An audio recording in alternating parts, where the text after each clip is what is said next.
ముఖ్యమంత్రి జగన్మోహన్ రెడ్డి సభ ప్రభుత్వం పెట్టారా? పార్టీ పెట్టుకుందా అర్థం కావడం లేదు. ఎన్నికల శంఖం సౌండ్ రాలేదు, మైకు వేసుకున్నారు. భీమిలి అభ్యర్థి పేరు చెప్పలేదు. ఆ పార్టీ పరిస్థితి అర్థమవుతుంది. పాదయాత్ర సమయంలో చెప్పిన విషయాలే మరలా చెప్పారు. ఇప్పుడు అర్జునుడు అయినా కృష్ణుడు అయినా రెండూ కూడా పవన్ కళ్యాణ్ మాత్రమే. మీకు అంత సీన్ లేదు. 175 మిమ్మల్ని చూసే ఓట్లు వేస్తే అభ్యర్థులని మార్చవలసిన అవసరమేముంది? రాబోయే ప్రభుత్వం టీడీపీ జనసేనది మాత్రమే. 5 సంవత్సరాలు పాలించిన మీకు ఒక కార్యకర్త కూడా గుర్తులేరు. 56 కార్పొరేషన్లకి ₹1 నిధులు ఇచ్చారా? అన్ని సామాజిక వర్గంల వారిని మోసం చేశారు. ఖచ్చితంగా మిమ్మల్ని మారుస్తారు. మీ మాటల్లో పసలేదు. కార్మిక వర్గాలు ఇతర ఏ వర్గాలు అయినా శుభ్రంగా చూసుకోమని చెప్పేసి రాష్ట్రపతి కోరుకుంటా ఉన్నారు.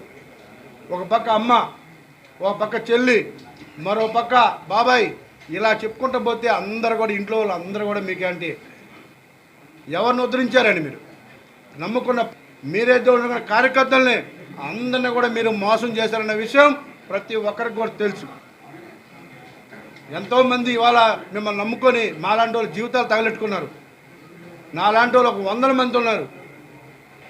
మీ మాయ మాటలు విని మీ నవ్వు ఒకే నవ్వు, అందరికీ ఏం తేడా ఉండదు. ఒకే నవ్వు, అందరూ ఎవరైనా ఒకే నవ్వు ఉంటుంది. అక్కడ ప్లాస్టిక్, ఆ ప్లాస్టిక్ నవ్వుతో అందరికి కూడా అర్థమైంది. ఒకసారి పనిచేస్తుంది, ప్రతిసారి అందరి చోట్ల పనిచేయవు.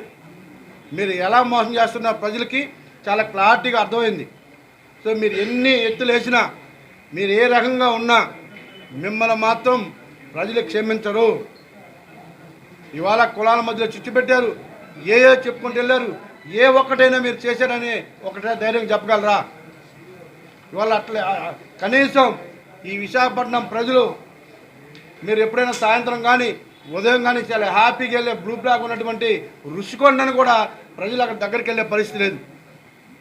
ఇవాళ రుషికొండ బీచ్ని కూడా పాడు చేసి ఇవాళ ప్రజలను కూడా అక్కడికి వెళ్ళే పరిస్థితి లేకుండా చేశారు. విశాఖ ప్రజలు అత్యంత ఇష్టపడి ఉంటే ఆ బీచ్ని ఇవాళ మీరు ఏం చేశారో చూడండి ఒకసారి.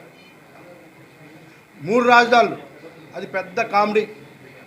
అసలు 3 రాజధానులు ఏంటో అర్థం అవుతుంది ఎవరికినో. ఆ పార్టీలో ఉన్న నాయకులు నవ్వుకునే వాళ్ళు ఆ పార్టీలో ఉన్నప్పుడు ఇదేంటి రాజధాని ఒకటి పెట్టుకొని కావాలనుకుంటే ధైర్యంగా ఒక రాజధాని ప్రకటించుకొని ఇటు విశాఖపట్నం అభివృద్ధి చేసుకోవచ్చు, లేకపోతే కర్నూలు అభివృద్ధి చేసుకోవచ్చు, అమరావతి అభివృద్ధి చేసుకోవచ్చు. ఎవరొద్దు అంటారు అభివృద్ధి చేసుకుంటే? సో ఈ విధంగా ఒక రాజధాని లేని రాష్ట్రంగా ఇవాళ ప్రజల మధ్యలో ఈ 56 బీసీ కార్పొరేషన్లు పెట్టాను, నేను అది చేశాను అన్నారు. ₹1 ఎక్కడైనా కార్పొరేషన్ రిలీజ్ చేసినట్టుందా? ఇవాళ వాళ్ళందరి మధ్యలో ఏదో చేస్తారని ఒక ఇదిని క్రియేట్ చేశారు తప్ప ఏ ఒక్కటి కూడా చేయలేదని చెప్పేసి నేను తెలియజేస్తూ ఉన్నాం. నేను ఒకటే చెప్తా ఉన్నా, ఫైనల్గా ఓడిపోవడానికి మీరు సిద్ధంగా ఉండండి.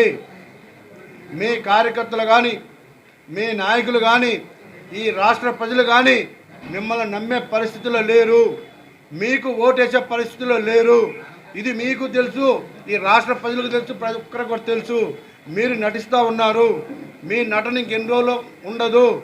ఈ విషయాన్ని మీరు గ్రహించుకొని ఇప్పటికైనా ఉన్నా ఈ 2 నెలలైనా సరే ప్రజలకు కొంచెం మేలు చేయాలని చెప్పేసి నేను ఈ సభాముఖంగా మీకు తెలియజేస్తూ, మీడియా ద్వారా మీకు ఈ విషయాన్ని ఇప్పటికైనా గ్రహించి మిమ్మల్ని నమ్ముకున్న వాళ్ళకన్నా కనీసం కార్యకర్తల కన్నా ఏదో చిన్న ఉద్యోగాలు లేకపోతే ఏదైనా అవకాశం ఉంటే కల్పించండి, వాళ్ళన్నా కొంచెం బాగుపడతారని చెప్పేసి తెలియజేస్తూ మీ అందరికి కూడా ప్రత్యేకమైన ధన్యవాదాలు తెలియజేస్తాము.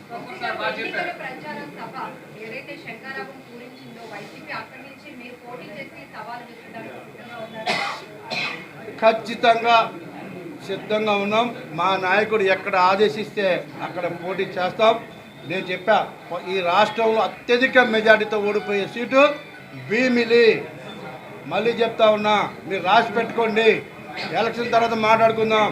అత్యధిక మెజార్టీతో ఓడిపోయే సీటు భీమిలి, మీకు ఎటువంటి డౌట్ లేదు.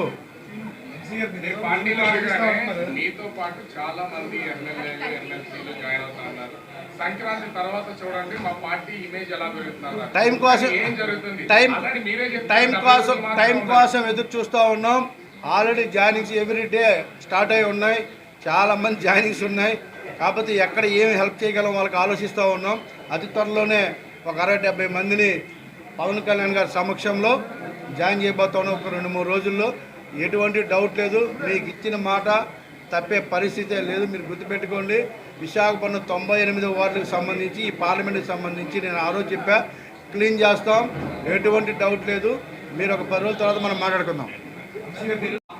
ఆ పార్టీలో ఉన్నప్పుడు కూడా మేము చెప్పాం, ఏదైనా ఒక రాజధాని అనుకొని మిగిలిన 2 ఇది ఫైనాన్షియల్ క్యాపిటల్ గానో లేకపోతే ఏదో ఒకటి మనం నచ్చినట్టుగా పెట్టుకోవచ్చు. ఇవాళ ఏ విధంగా అభివృద్ధి చేసుకోవచ్చు, ఎటువంటి సందేహం లేదు.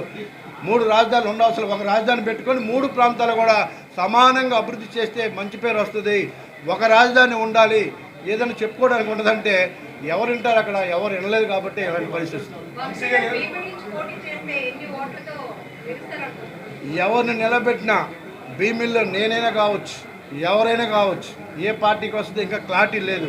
ఎవరైనా సరే 60,000 మెజార్టీతో ఏ క్యాండిడేట్ అయినా భీమిల్లో గెలుస్తున్నారు, ఎటువంటి డౌట్ లేదు.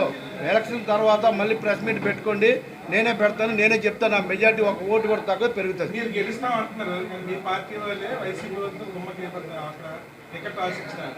ఆల్రెడీ ఎంపీ ఎంబీవి ఇంటికి వెళ్ళి ఎవరు వ్యక్తి అతను ఫాదర్ వెళ్ళి మంత్రాలు జరిపారు. దాన్ని ఎవరు పాత్ర? అక్కడ టికెట్ ఆశిస్తున్నాం వ్యక్తి ఎవరితో మంత్రాలు? ఎంపీ ఎంబీవీతో. ఎంఏవి వాడికి గతి లేదు, ఆడెళ్ళి మంత్రాలు జరుపుతాడు. ఆయనకి వెళ్ళమనండి ఇక్కడ. అప్పుడు చెప్పా కదా, ఒక స్టేట్మెంట్ ఇవ్వండి నేను గెలుస్తానని. ఒక స్టేట్మెంట్ ఇవ్వమనండి నేను గెలుస్తానని.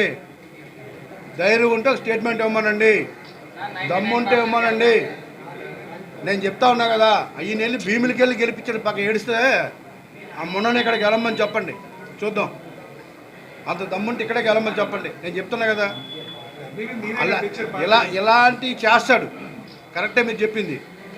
ఎక్కడైతే కొంచెం పచ్చగా ఉంటే వాళ్ళ మీద బురదేయడానికి రెడీగా ఉంటాడు, ఏ పనులు చేస్తూ ఉంటాడు. మీరు చెప్పింది ఆయన బుద్ధి అలాంటి దిశాపన్నప్పుడు అందరికి తెలుసు. అందుకే ఈసారి ఎంపీగా నా బతుకు బస్టాండ్ అయింది. ఏదో తెలియక ఓట్లేసారు, ఈసారి అయితే పంపించేస్తారని చెప్పేసి ఎమ్మెల్యే తిరగలుగుతూ ఉన్నారు. ఎమ్మెల్యే కూడా అందరికి తెలుసు ఇక్కడ తన గురించి. సో ఇలాంటి యాసాలు వేస్తారు. తన పని చూసుకోడు, ఎప్పుడు పక్క వాళ్ళ పని చూస్తారు. కాబట్టి ఖచ్చితంగా ఇక్కడ పని అయిపోద్ది, అక్కడ పని అయిపోద్ది, ఆలోచించవసరం లేదు.